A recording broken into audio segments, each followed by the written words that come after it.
দর্শক, এই মুহূর্তে আমরা আরও একবার যেতে চাই মাইলস্টোন স্কুলে।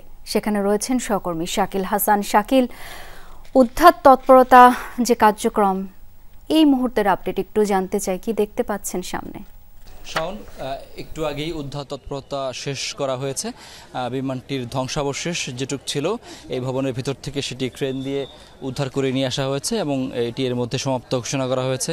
যে উদ্ধার করা অংশটুকু সেগুলো ট্রাকে করে এর মধ্যে পাঠিয়ে দেওয়া হয়েছে এবং উদ্ধারকারী যারা ছিলেন তারা কিন্তু এরই মধ্যে এখানে যে অন্যান্য যন্ত্রাংশ ছিল সেগুলো তারা সরিয়ে নিয়ে গেছেন।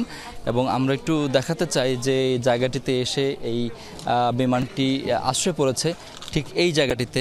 এখানে দেখতে পাচ্ছেন যে এখনও টুকরো টুকরো অংশ পড়ে আছে এবং এই জায়গাটিতে বিমানটি এসে আশ্রয় পড়ে। এবং এই যে ক্লাসরুমটি দেখতে পাচ্ছেন, দোতলা ক্লাসরুমের ঠিক নিচতলার শ্রেণীকক্ষে আসলে বিমানটি আশ্রয় পড়েছে এবং সেখানে পুরো অগ্নিদগ্ধ একটি জায়গায়। এবং এখানে শিক্ষার্থীরা অবস্থান করছিলেন। এই জায়গাটি প্রিপারেটরি সেকশনের ভবন এবং এখানে ক্লাস করেন ক্লাস 1 থেকে 8 পর্যন্ত। এবং বিশেষ করে যে ক্লাসরুমটাতে বিমানটি আশ্রয় পড়েছে সেটি ছিল ক্লাস 3-র একটি শ্রেণীকক্ষ এবং সেখানে তখন লাস্ট পিরিয়ড চলছিল। আমি একটু আগে আরেকজনের সঙ্গে কথা বলেছি, তিনি এই কলেজের একজন শারীরিক শিক্ষা শিক্ষক।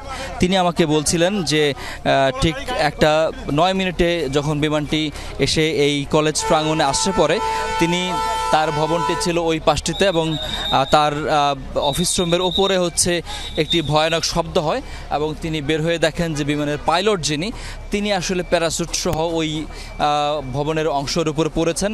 এবং তারপরে তাকে সেনাবাহিনীর সদস্যরা সেই পাইলটকে উদ্ধার করেন।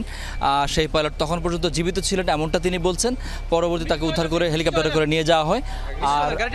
আর যেটি পরে যে শিক্ষার্থী যারা ছিলেন সেই শিক্ষার্থীদেরকে এখান থেকে উদ্ধার করে হেলিকপ্টার সহ অন্যান্য যানবাহনে করে তাদেরকে উদ্ধার করে নিয়ে যাওয়া হয় এবং তাদেরকে পরবর্তীতে হাসপাতালে স্থানান্তর করা হয়।